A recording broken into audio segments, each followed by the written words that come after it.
All right, howdy y'all. Welcome into week 6 of the It's About Us YouTube podcast series. Just a heads up, we're going to be doing things a little bit differently, not only this week but going forward. We want to kind of shake up the show schedule and how we're getting content out to you guys, just how we're doing our rundown on the different games during the upcoming week, recapping stuff, and then adding content as well, like the Heisman race, the college football playoff debate, stuff like that. So this week is very much a flux week. Tests are brutal, and so it's affecting the show just a little bit this week. So hang with us for 1 week, and next week we'll be back and should have a normal schedule ready to go. But Richard, for this week, we're going to kind of cut down on the recapping just a little bit. Go ahead and shorten that. Why don't you tell us a little bit about that? Yeah, instead of going it down the list and telling you what happened inside every SEC game and every top 10 game, we're not going to do that. We're just going to pick and choose. I don't really think we need to talk about how Ohio State just demolished everybody, or how Michigan, well, we're going to talk about Michigan this week, but how typically Michigan, it just beats everybody down. So we're going to go ahead and pick and choose a few games. First game we're going to talk about, definitely one of the craziest endings in college football history. Last week in Athens, Georgia, Tennessee and Georgia finished 34-13, both threw long touchdown passes at the end. Last play of the game was a Tennessee Hail Mary from Joshua Dobbs. Just an unreal game. We both picked Tennessee to win that game, and we were both going crazy when Jacob Eason threw that touchdown with 10 seconds left. We looked so bad when he threw that touchdown because we both said that it was going to be his inexperiences, thank you, that was going to be their downfall this week. But it wasn't. It was just, what a gut-wrenching way for a Bulldog fan to lose that game. Yeah, no, I mean, if you're Georgia, you got to find a way to knock that ball down. I mean, I understand Hail Marys are kind of, complex things where it's just a bunch of people in the end zone jumping as high as they can, but if you're Georgia, you have to find a way to knock that ball down and prevent, just an absolutely historic loss. I mean, Tennessee, you got to give credit to them. They keep finding ways to get it done. They do. As ugly as possible, but they find a way to get it done. Yeah. Last play of the game last week. Absolutely. We'll go ahead and talk about Tennessee's opponent this week. You're fighting Texas Aggies in a game where the defensive line, receiving core, just about anything you can think of was a bit depleted. Best thing about the Aggies were the throwbacks last week. They didn't look too good, or the team didn't look too good. I'm not talking about the jerseys. The jerseys were pretty sweet. The team only came away with a 11-point victory, 24-13. Did not cover the spread. South Carolina, they were tied at halftime. Gamecocks had a chance until Travion Williams, long touchdown run, put it away. Last week was a good week for the Aggies. They gave an opportunity to Myles Garrett, Ricky Seals-Jones, Speedy Noyle, all who did not travel to get healthy after they were banged up. Question marks still remaining around those guys, only because Kevin Sumlin won't release whether or not they're going to play this week against Tennessee. I expect him to play. I think that the Aggies just decided to use last week as a chance to get healthy, knowing that South Carolina was going to be a win. Yeah, I think a couple things to note from that game. One, you talk about the injuries last week. A number of A&M's top players didn't play. And while the game as a whole was ugly, I still like the way that our defense played. Our defense definitely stepped up. After allowing that 75-yard touchdown run on the very first play of the game, that was hard to watch. But I think the defense, kind of woke up. Deshaun Hall had a great week, earned Defensive Player of the Week honors this week on a national level. So I think that's a positive to take away from it. Even a depleted defense only gave up 13 points, and that's definitely a positive. On the offensive side of the ball, I think you've got to be a little bit concerned about Keith Ford. Sprained his ankle last week, spent the second half in a boot. He was more of our ground and pound guy in, third down situations, a guy that would wear down a defensive line and the linebacking core, and then you allow Travion Williams to come in and, blow right past them. So we'll talk about Travion Williams and his workload coming up when we preview the game tomorrow. But other than that, it was kind of an ugly game to watch, but like you said, just a chance to get healthy. I expect everyone, with the exception of Keith Ford and maybe Ricky Seals-Jones, to be playing. We just We don't know. Hey, Ricky looked pretty good talking trash on Twitter. So if you're good enough to talk trash, you better be good to go to play. Yeah. Other than that, nothing really to note out of the SEC other than LSU getting their first win under Coach O, big time 42-7 win. We'll move into the top 10 and talk about 3 top 10 matchups last week. Stanford, Washington, absolutely ugly. We're not going to talk about it other than the fact to mention that number 10, Washington, upset number 7, 44-6. It's just brutal. Hard game to watch. Christian McCaffrey couldn't do anything. Moving on, we'll go to the Big House. Number 4, Michigan played host to the number 8 Wisconsin Badgers in a defensive game. Obviously, Michigan came into last week ranked 4th in the NCAA at 52 points per game. They beat opponents on average now after this week, after a 7-point victory. Their margin of victory on average is 32 points per game. Shame that it came down that much. And it came down quite a bit, but a defensive struggle for sure. And, it just showed me how a lot is made about Michigan's offense, but Michigan's defense is pretty stout too, and they showed that they can win games in multiple ways. Yeah, absolutely. The last top 10 matchup we had was the primetime game on ABC. Clemson played host to Louisville in a battle of Heisman candidates, and man, it was an outstanding game. Fantastic. Came down to a 4th down and inside the red zone for Louisville. Couldn't get it done. Lamar Jackson and the Cardinals dropped this one 42-36. You just got to give props to Deshaun Watson and Dabo Swinney and the rest of the Clemson Tigers. They wanted it more. Yeah. At the end of the day, they wanted it more. But I'll go ahead and echo what Kirk Herbstreit has said this week. Louisville's loss has done nothing but help their playoff candidacy, because now they've got that one loss. The chances are they're not going to lose another game until possibly Houston. Yeah. But other than that, I mean, they could be the one-loss team in the college football playoff. Yeah, they really could. They're not going to win the ACC at this point, as long as Clemson stays undefeated. But Clemson is definitely a quality loss. They didn't get blown out. It looked ugly in the first half, and then Louisville rallied, came back, had a 16-point third quarter in which their defense didn't allow any points. Lamar Jackson still looked like Lamar Jackson. He didn't put up the gaudy numbers that he had against, maybe lesser opponents, but at the same time, he led Louisville back into that game, and, just a last-second loss that they couldn't overcome. But I think you're right. I don't think Louisville takes a huge hit as far as the playoff standings go. They're still a very, very strong team, and I think they earn a lot of rapport with the committee come playoff time. Yeah, and I don't think Lamar Jackson, from an individual standpoint, is hurt as far as his Heisman candidacy. He played great. Maybe a couple mistakes here and there, but what do you expect from... everybody makes a couple mistakes. Right.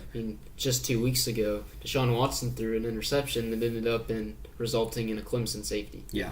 So, other than that, we get a chance to talk about the top 4. Who are in your top 4?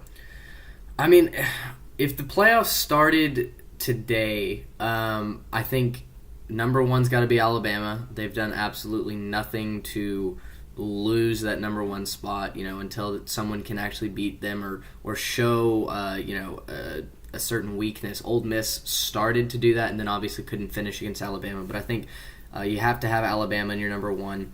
As much as it pains me to say it, Ohio State's probably my number 2. I've always thought they were a bit overrated, even when they won their national championship with Zeke on the team. I thought they were a bit overrated, but they're taking care of business. They're playing a bunch of cupcakes, but they are taking care of business. Yeah. So I think you got to give that to them.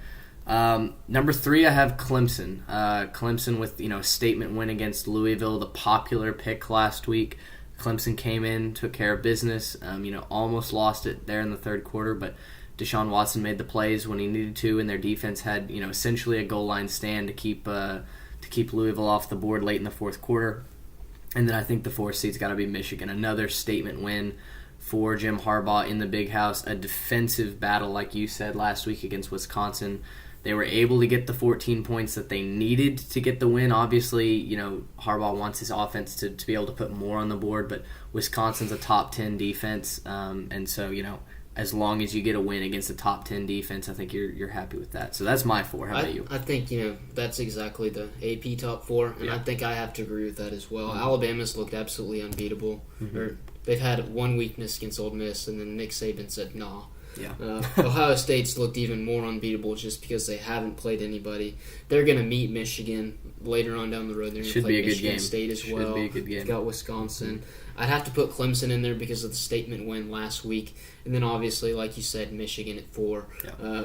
2 and 4, Michigan and Ohio State are going to meet each other later on this season. But, man, it's just so much fun to speculate about a possible Saban versus Harbaugh meeting in the first semifinal, and then a Harbaugh-Meyer national championship game. Yeah. That's a little crazy and probably never going to happen, but it's fun to speculate. I'll take it even a bit further and say that my top 2 on the outside looking in would have to be Washington, and then I would go ahead and jump Houston and put Louisville in there just because of who they've played. Right. Houston's only signature win right now is OU in week 1. There's time for that to change, obviously. Greg Ward Jr. and company are great down there in H-Town. Yeah. They've got a chance. If they can beat Louisville, then maybe they can catapult into the top 4. Obviously, if they beat Louisville, they would brush past them. You talked about Houston's win over Oklahoma in week 1. That's starting to look like less and less of a statement win, kind of like the Aggies had with Arizona State or South Carolina 2 years ago. Don't talk about it. Especially if OU loses to the Horns this week in the Red River Shootout, which I know anything can happen in that game. Yeah, happened last year. No, I know it's not a part of the SEC or the top 10 or our show at all, but I actually give the Horns a pretty good chance to win this week. It's kind of scary. They could potentially save Charlie Strong's job this week for sure. They could. I hope Charlie Strong wins and stays around. He's doing great there. I love him. He's the best. Really ever. Figured out that defense. Ever. All right, you want to move into this week? Yeah, let's go ahead and do that. All right. Not too many big games this week. In the SEC, we've already got one postponement. No timetable for it to be made up. That is LSU, Florida, not playing this week because of Hurricane Matthew threatening the East Coast. Yep. There have been a lot of game times changed, and a couple cancellations this week. Another one of those games that have been moved has Georgia, South Carolina. They're scheduled to kick off at 1:30 on Sunday.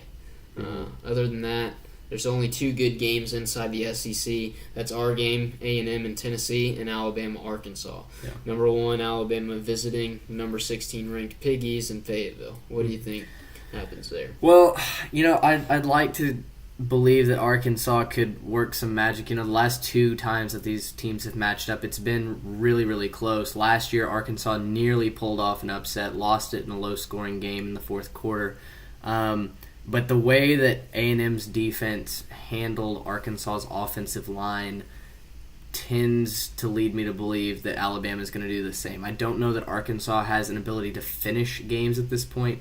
Certainly not against top 10 teams and against the number 1 team in the nation in Alabama. I think Alabama's defense gives them the edge this week. I think the Tide roll. I think you're exactly right. Arkansas looked really good last week against Alcorn State. Right. But they played Alcorn State. They scored 52 points. Alabama's defense in the last 2 weeks has only given up a total of 6 points. Posted a shutout 2 weeks, and last week they only gave up 2 field goals. Right. They haven't allowed anybody in the end zone. I don't think that Arkansas is going to put up nearly 52 points. I don't even think Arkansas puts up half of that.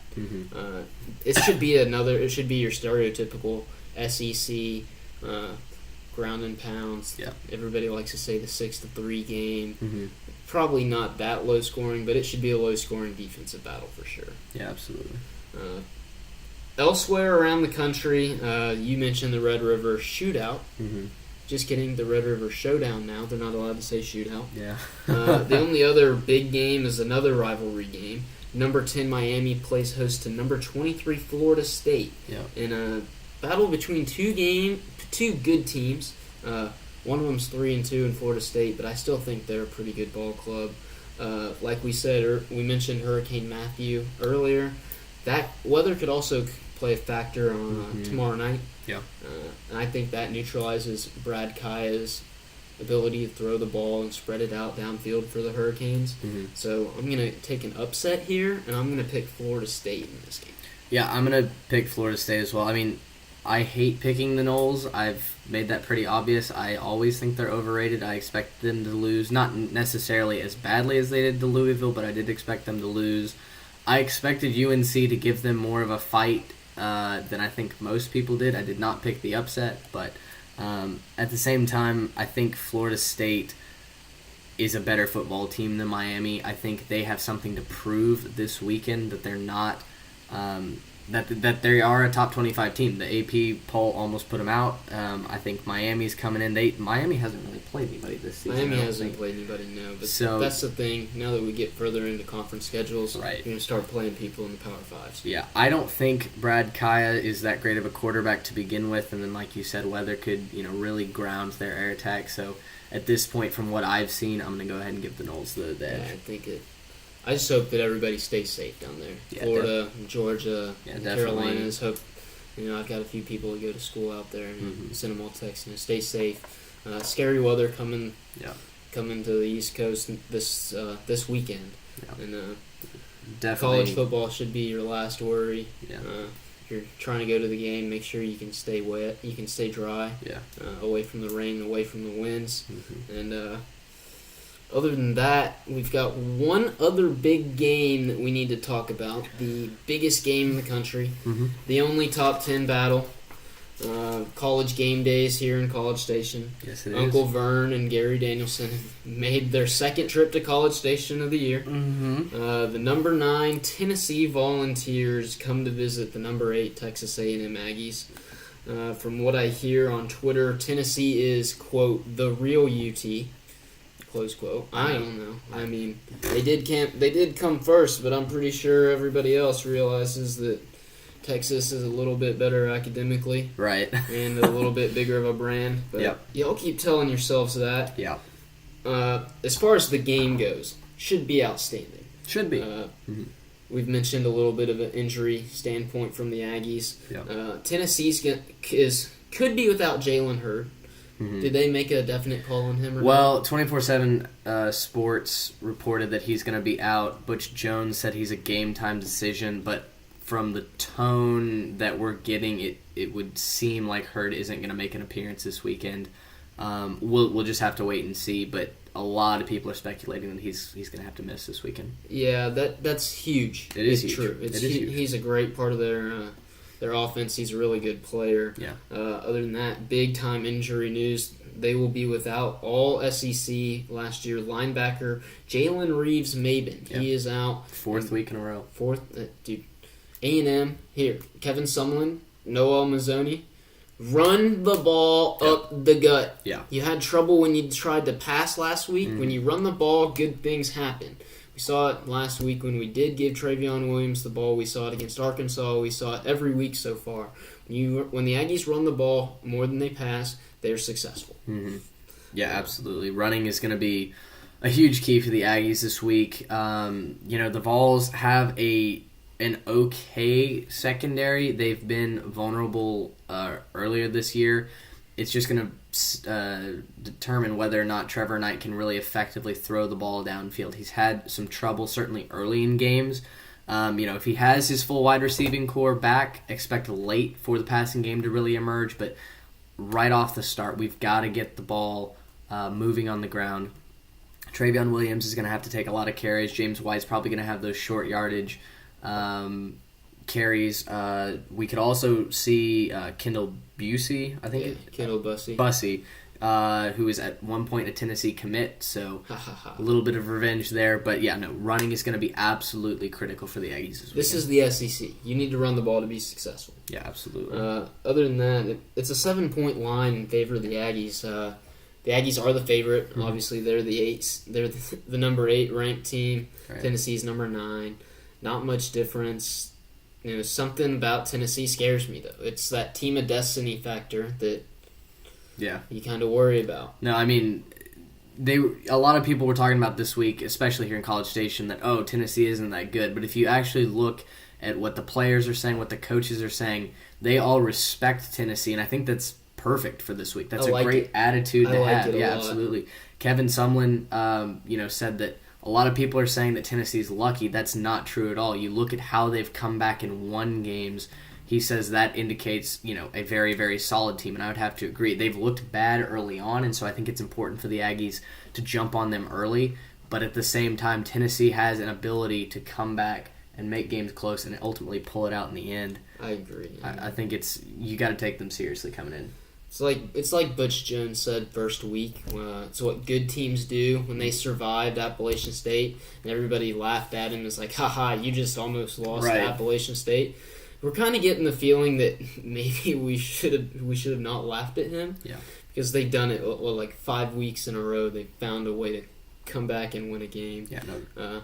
They're good, and Yeah, I like absolutely. the fact that the Aggies are not overlooking them. It sounds like they're not overlooking them. Mm-hmm. We'll find out whether or not they did tomorrow afternoon.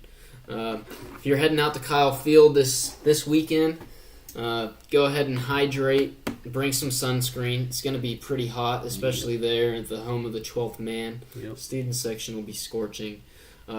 Bring your 12th man towels, and even if you're an old ag or you're not sitting in the student section, stand and yell. We need that place as loud as it has possibly been. Mm-hmm. This is the reason I keep telling all my friends that I came to A&M, not for the school, but for top 10 big-time college football matchups. Yeah. Sorry, Mom, but it's real. This is definitely exciting, and I've been hyped since Sunday night when everything was announced. Yeah, absolutely. Wear maroon, wave white, be loud. It is the maroon out. It is the maroon out game. It means no striped shirts, just maroon shirts.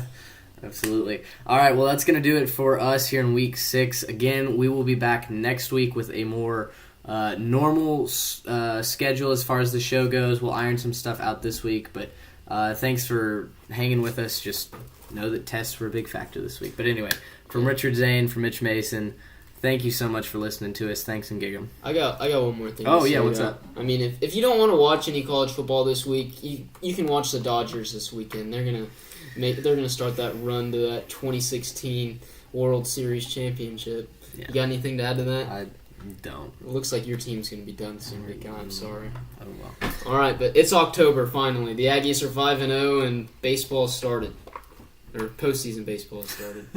See y'all next week. Bye.